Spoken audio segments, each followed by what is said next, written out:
우리를 지키시는 여호와 하나님께서 졸지도 아니하시고 주무시지도 아니하시고 보호해 주시는 줄로 믿습니다.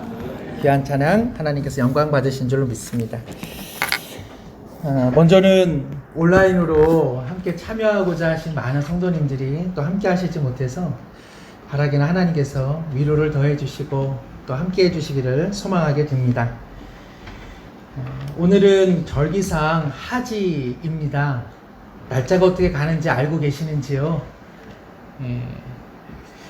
낮 시간이 가장 긴 날이기도 하고 그리고 일사량도 많아지기 시작합니다. 옛적 어르신들은 이 하지 때에 지나친 비가 많이 오는 것도 염려를 하셨고 그리고 가물어 가는 것도 염려를 많이 했다고 합니다.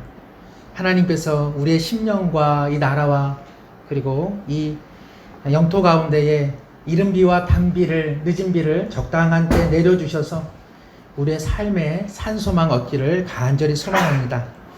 금주에 다음과 같은 글귀를 읽으면서 그렇다 하는 동의하는 마음이 들었습니다.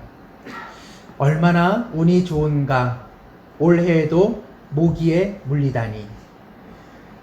모기에 물릴 수 있는 것도 우리가 살아있기 때문에 물릴 수 있는 것 아니겠습니까? 우리가 오늘 살아있음이 하나님께서 우리를 사랑하시는 증표요.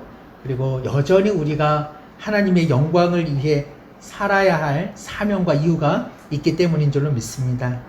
살아가는 한 분 한 분 가운데 주님의 사명자로 또 주님께서 주신 아름다운 생명 가운데에 주님의 은총을 한껏 누리기를 간절히 소망합니다. 생각해 보면 우리의 목숨이라고 하는 것이 참 별다른 것 아니고 코의 호흡에서 시작되었는데 어느 순간 코의 호흡이 멈추면 우리의 삶이 다 마감됩니다. 그런데도 하루하루 호로 호흡하고 그리고 아름다운 계절을 다시금 만나게 하는 것 하나님의 놀라운 은총인 줄로 믿습니다. 오늘은 룻기를 나눈 지가 7주가 됩니다. 그리고 다음 주에는 룻기서를 마무리하고자 합니다. 아무개와 보아스 그리고 하나님이라고 하는 제목으로 잠시 은혜를 나누고자 합니다. 우리도 알고 보아스도 다 알게 되었습니다. 그것은 무엇입니까? 나오미와 룻이 기업 물을 자가 필요하고 그리고 룻에게는 삶을 살아갈 동반자가 필요하다는 사실, 그것을 우리 모두는 잘 알고 있습니다.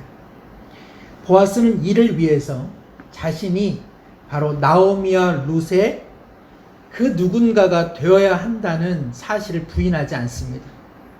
오늘식으로 말하자면 보아스는 삶의 놀라운 사명을 발견했습니다. 그것은 나오미와 룻을 위한 날개가 되어주고 그리고 기업 물을 자가 되어 주어야 한다는 사실, 그것이 바로 보아스의 사명이었습니다.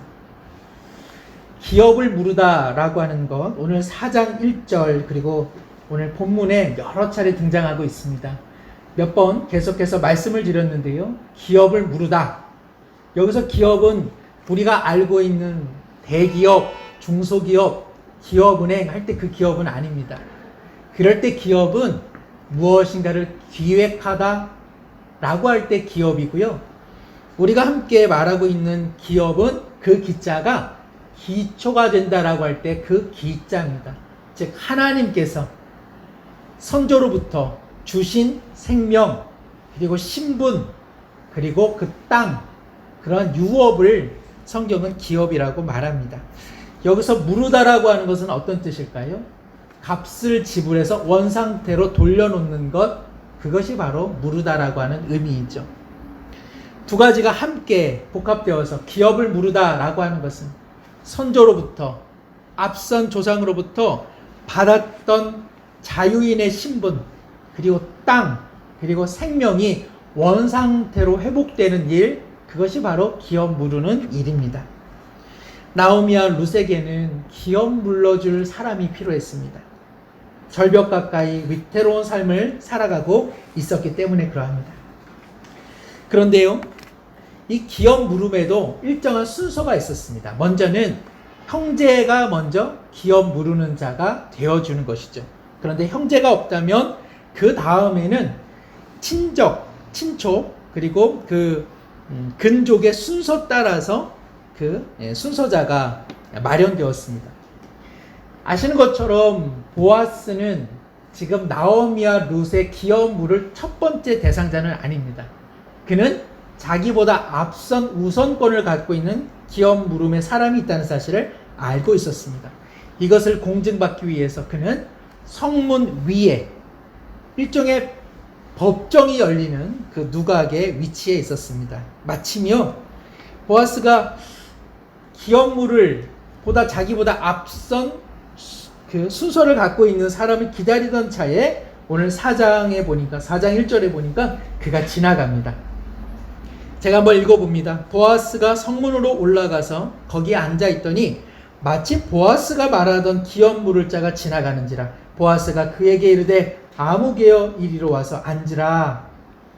여기서 앉다라고 하는 것은 그냥 착석하다 그런 의미가 아니라 법정에서 배석하는 것, 그리고 그 법정에 앉는 것과 같은 의미를 가지고 있습니다. 예전 사람들 삶의 울타리에서 중요했던 것이 바로 성문입니다. 많은 사람들이 성문 안에서 살기를 원했습니다. 왜 그랬겠습니까? 군사적인 충돌이나 위험 때에 성 안에 살아야만 더 안전을 누릴 수 있었기 때문에 그럽니다. 제가 보니까는요, 예전에 팔레스타인 지역의 성 안의 인구 밀도가요, 뉴욕의 인구 밀도 못지 않았다고 합니다. 그러니 모든 사람들이 성을 중심으로, 성문을 중심으로 생활을 했던 것이죠. 이 성문에서는 종종 이와 같은 법적 판결이 일어나고는 했습니다. 오늘 보아스는 기업물을 권리와 그 의무에 대해서 공증을 받기 위해서 오늘 2절에 보니까 장로 10명, 여기서 장로라고 하는 것은 이러한 공직을 수행하는 원로들을 의미합니다. 최소 단위인 10명을 함께 모읍니다. 그리고 성문 주위에 있는 백성들도 배석시켜서 일종의 법정이 지금 열리는 것이죠. 이제 보아스가 기업물을 그 친족에게 말합니다. 나오미의 삶이 이처럼 위태로워져서 그가 남편의 소유지를 팔려고 하는데 그 소유지가 다른 지파에게 팔려지지 않도록 너가 그것을 사라. 그럼으로써 나오미의 삶을 보존해 주라고 이야기를 합니다. 너가 만약 이것을 거절한다면 기업 물음의 마지막 의무자인 내가 이 일을 행사하겠다. 이에 대해서요, 오늘 4절 말미에 보니까 이 기업 물을 자가 자신이 그 땅을 사겠다고 이야기합니다. 그런데 보아스가 5절과 6절에 보시면 미처 한 가지 말을 못한 것처럼 다른 사실을 하나 추가합니다. 그것은 어떤 것입니까? 너가 나오미로부터 땅을 사서 땅의 열매를 취득하는 것은 좋다. 그러나 그 땅은 나오미와 그 남편 엘리멜렉에게 소유가 되어 있으니 나중에 너가 룻과 결혼하여 아들을 낳거든 그 아들에게 엘리멜렉의 이름으로, 그리고 원래의 아버지였을 말론의 이름으로 그 땅을 다시 도로 주어야 한다고 이야기를 하고 있는 것이죠. 이에 대해서 6절 하반절에 보면 이 기업 물을 자가 내가 땅은 소유의 영원히 갖고 싶은데 결혼을 해서 아들을 낳으면 그 이전에 아버지의 이름으로 그 땅을 준다? 그거 내게 손해이기 때문에 나는 그러면 땅은 포기하겠다. 내가 기업 물으는 의무를 포기하겠다고 오늘 이야기합니다. 즉 재산의 손실 때문에 바로 자신은 무르지 못하겠다 이야기하는 것이죠. 오늘 기업 물음의 의무를 포기하고 있는 이 사람의 이름은 어떻게 될까요? 혹시 아시는 분은 제가 한번 말씀해 주시면 좋겠습니다. 아무도 안 계시나요? 4장 1절에 나와 있죠. 보아스가 그에게 이르되 뭐라고 그를 부릅니까?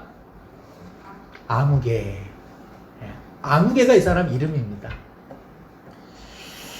왜 성경 저자는 아무개라고 호칭을 할까요? 왜? 이 사람의 이름을 우리에게 밝혀주지 않습니까?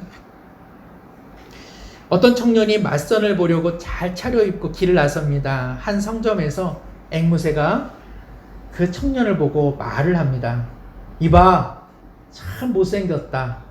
얼마나 기분이 나쁘겠습니까? 맞선 장소에 가는 길 마음이 좋지가 않습니다. 그리고 결국 퇴짜를 맞이했습니다. 얼마 후 다른 맞선 기회가 생겨서 그 상점을 지나가는데 또 그 앵무새가 부릅니다. 이봐, 오늘도 참 못생겼어. 얼마나 마음이 좋지 않습니까? 맞선에 실패했습니다. 돌아오는 길에 그 상점에 가서 그 앵무새 주인에게 말했습니다. 앵무새 교육을 잘 시키십시오. 다음에 이러면 저 앵무새의 모가지를 비틀어 버리겠습니다. 그 이야기를 앵무새가 들었습니다. 얼마 후 다시 맞선 장소로 갑니다. 말하고 싶어서 견딜 수 없는 앵무새가 그 사람을 부릅니다. 이봐, 말 안 해도 알지? 이렇게 이야기를 했다라는 것입니다. 보아스가 불러 세운 친족의 이름을 보아스가 몰랐겠습니까? 보아스는 너무나 그 사람의 이름을 잘 알고 있습니다. 그럼에도 불구하고 보아스는 알고 있는데 성경은 우리에게 그 사람의 이름을 알려주지 않습니다. 그리고 아무개라고 말하고 있습니다. 왜 그렇습니까? 왜 이 사람의 이름을 아무개라고 말하고 있습니까? 그것은 그 사람의 이름이 중요하지 않기 때문에 그럽니다. 이 사람은 룻기서에서 아무 역할도 하지 않습니다. 이 사람은 나오미와 룻의 삶에 아무 영향도 끼치지 않기 때문에 그의 이름은 아무개일 뿐입니다. 엘리멜렉과 그리고 그의 두 아들 말론과 기료는 룻기서가 시작할 때 잠시 언급되고 그들은 지상에서 사라졌습니다. 그럼에도 불구하고 오늘 9절 그리고 10절에는 이와 같은 그 사람들의 이름이 계속 호명되고 있습니다. 더 나아가 그들의 이름이 끊어지지 아니해야 된다라고 오늘 성경은 말하고 있습니다. 그런데 살아있는 사람, 더군다나 나오미의 친족이라고 할 수 있는 이 사람의 이름을 성경은 우리에게 결코 알려주지 않습니다. 왜 그렇습니까? 이 아무개는 땅은 보였지만 사람은 보이지 않았기 때문에 그러합니다. 그가 그렇게 나쁜 사람이냐 질문한다면 그렇게까지 말할 필요는 없는 것 같습니다. 그러나 이 사람은 친족으로서 기업 물을 의무를 행함에 있어 땅은 보였지만 나오미와 룻의 가련한 삶은 보지를 못했던 것입니다. 그러기에 그는 나오미와 룻의 인생에 아무 영향도 끼치지 않았습니다. 그는 참으로 아무것도 아닌 사람입니다. 그는 나오미와 룻의 삶에 아무 영향과 아무 관심도 주지 않은 그저 그림자에 불과했던 사람이죠. 사랑하는 성도 여러분, 서울시 인구를 1000만 명 정도로 가정해 보시죠. 1000만 명 중에 10%는 100만 명입니다. 서울에 아무리 오래 70, 80 평생을 사셔도 서울시 인구의 10%에 해당되는 100만 명 중 몇 명을 알고 살아가고 계십니까? 100만 명이 아니라 그 중에 10만 명이라도 알고 지내고 살아가고 계십니까? 10만 명이 너무 많습니까? 서울 시내 10,000명은 알고 살아가고 계십니까?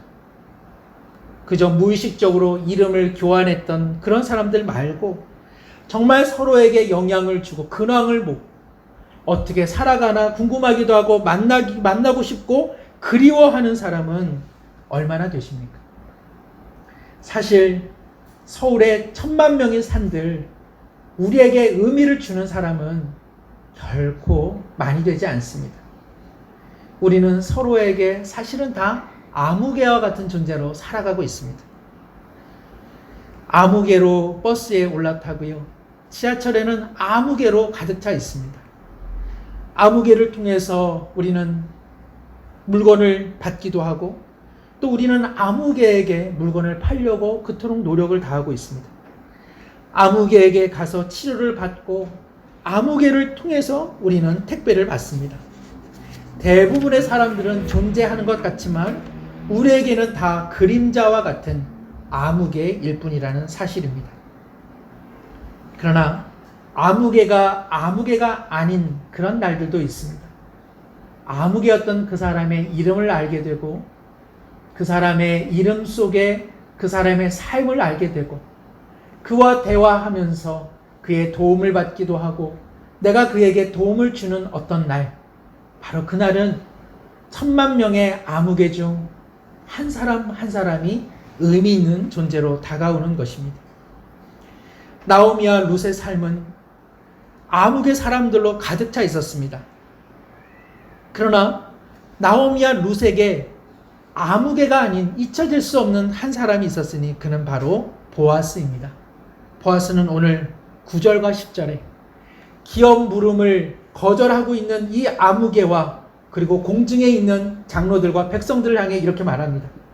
9절 10절 보아스가 장로들과 모든 백성에게 이르되 내가 엘리멜렉과 기론과 말론에게 있던 모든 것을 나오미의 손에서 산 일에 너희가 오늘 증인이 되었고 또 말론의 아내 모압 여인 룻을 사서 나의 아내로 맞이하고 그 죽은 자의 기업을 그의 이름으로 세워 그의 이름이 그 형제 중과 그곳 성문에서 끊어지지 아니하게 하매 너희가 오늘 증인이 되었느니라. 내가 나오미의 기업이 다른 지파에 영원히 돌아가지 않도록 내가 기업을 물음으로 그 재산을 보호해 줄 것이며 내가 그 여인 룻과 결혼해 룻에게 자녀가 생기거든 엘리멜렉과 그리고 말론의 이름으로 그 기업을 세워 그의 이름이 끊어지지 않게 해주겠다고 오늘 이야기하고 있는 것입니다. 사실 구약 성경에서 기업을 보존해 주는 일과 그리고 과부가 된 여인과 결혼해 주는 일은 하나의 가르침으로 기록되어 있지 않습니다. 이것은 따로따로입니다.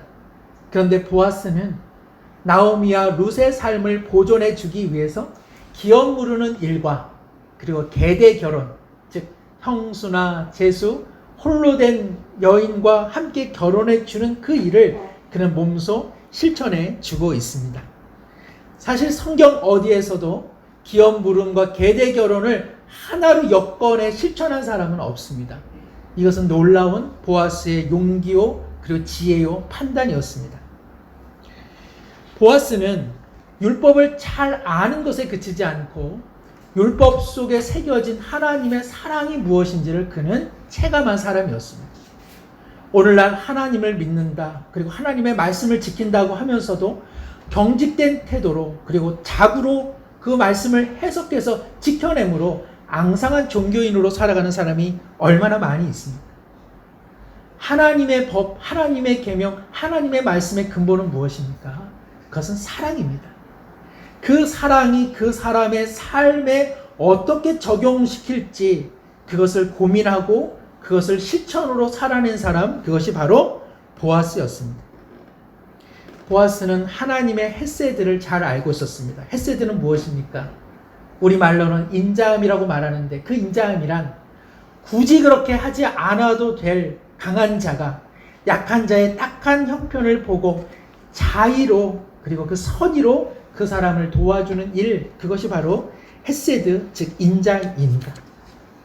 보아스는 바로 하나님의 헤세드, 그 인자함을 몸소 실천한 것이죠. 사랑하는 성도 여러분, 우리의 삶에는 아무개가 많습니까? 아니면 보아스와 같은 사람이 많이 있습니까? 아무개가 많습니다. 냉정하게 살펴보자면 그럴 수밖에 없습니다. 우리의 삶은 아무개로 왔다가 아무개로 사라지는 것 아니겠습니까? 인생을 냉정하게 말하자면 아무개로 왔다가 그냥 아무개로 사라지는 것입니다. 창세기 3장 19절에 하나님은 범죄한 아담과 하와를 향해 이렇게 말씀하셨습니다. 너는 흙이니 흙으로 돌아가라.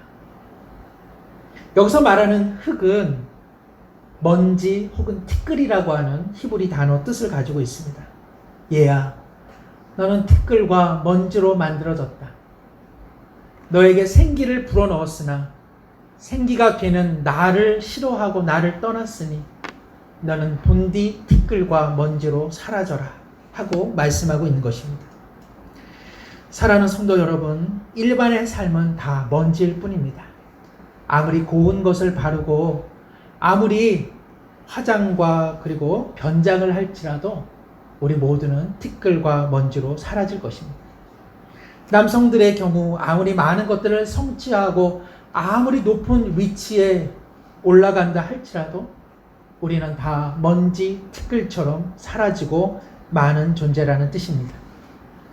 우리의 삶이 대단한 것 같지만 코의 호흡에서 시작하였다가 일순간 코의 호흡이 멈추는 순간 우리의 아름답고 건강한 몸조차도 다 먼지로, 티끌로 사라지고 만다는 것입니다.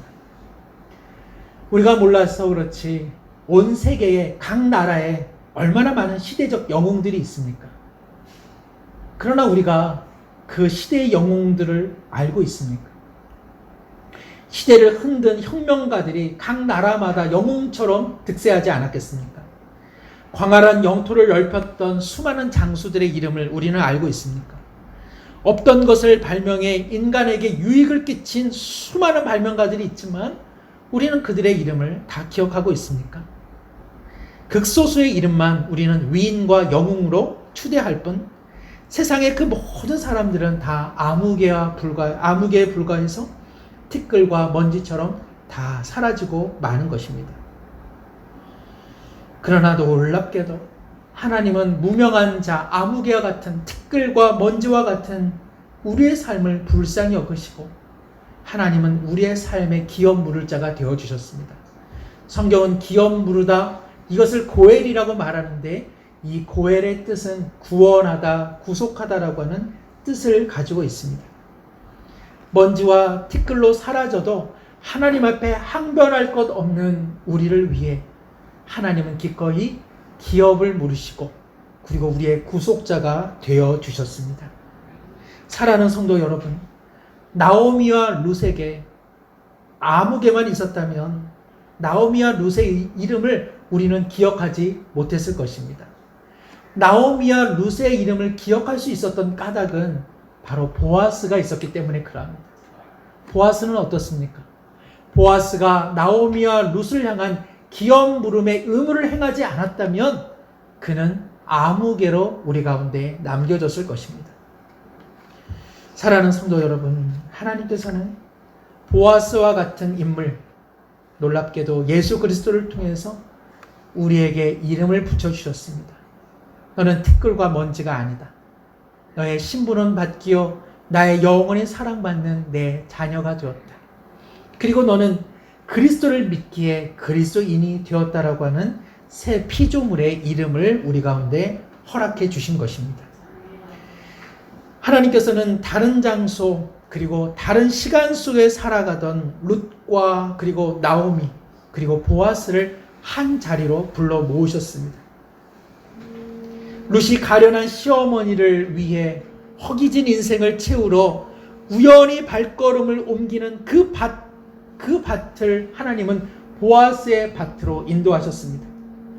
보아스는 하루 종일 얼마나 많은 일을 분주히 행하여 했겠습니까? 그런데 하나님께서는 룻이 보아스의 밭으로 가는 그때에 보아스로 하여금 룻이 있을 그 장소로 위치를 시켰습니다.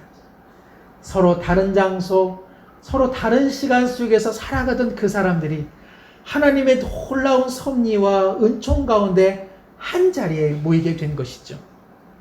그리고 보아스는 그들을 위해서 마땅히 베풀어야 될 헤세드의 사랑을 율법 가운데 바로 지켜낸 것입니다.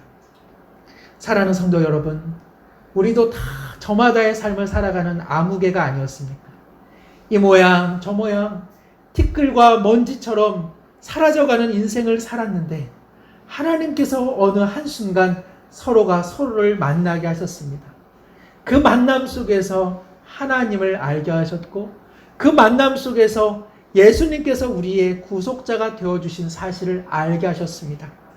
이를 통해서 하나님은 지난 인생 길가 가운데 아무개만을 두신 것 아니라 축복의 통로, 보아스와 같은 하나님의 은총의 통로의 삶을 살아가는 사람들을 만나게 하신 것입니다. 사랑하는 성도 여러분, 우리는 확신합니다. 비록 티끌과 먼지로 조성된 우리이지만 하나님께서 우리를 예수 그리스도의 핏값을 주고 지불하셨기에 하나님의 영원히 사랑받는 자녀가 되었습니다. 그러니 우리의 삶은 놀라운 축복이요. 오늘 하루하루 살아가는 일들이 기가 막힌 은총인 줄로 믿습니다. 비록 삶이 눈물겹고 때때로 고통스럽다 할지라도 하나님께서는 우리의 그 험난한 일상 가운데 놀라운 섭리와 은혜를 베풀어 주고 계십니다. 제 이야기를 잠시 하시는 것을 용서해 주시고 들어주시면 좋겠습니다.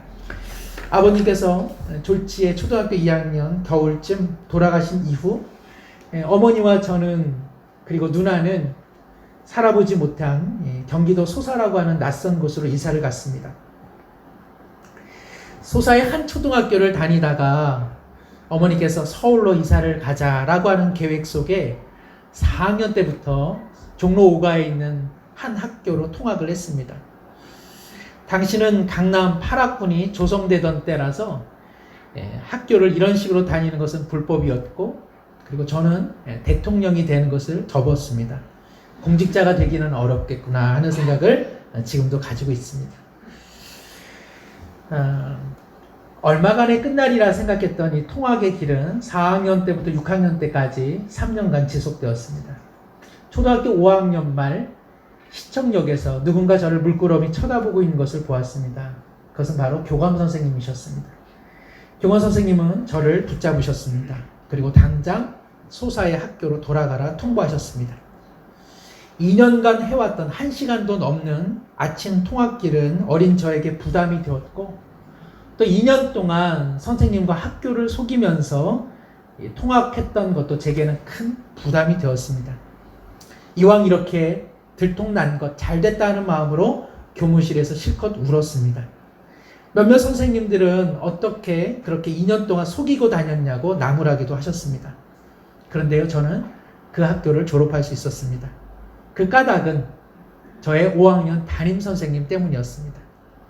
형님은 주은돈, 자기는 주순돈이라고 말씀하셨던 우리 주선돈 선생님께서 저를 끝까지 보호해 주겠다고 학교에 약속을 하신 것이죠. 그 선생님은 저희 가정의 형편, 그리고 어머니의 딱한 형편을 불쌍히 여기시고 될 수 있는 한 서울로 빨리 올라오시되 자신이 그때까지는 책임져 주겠다고 변호해 주셨습니다. 저는 6학년 중간에 이사를 했고 무사히 졸업을 했습니다. 그 덕분에 저는 해화동 쪽에 위치한 미션스쿨에 처음 다닐 수 있었습니다.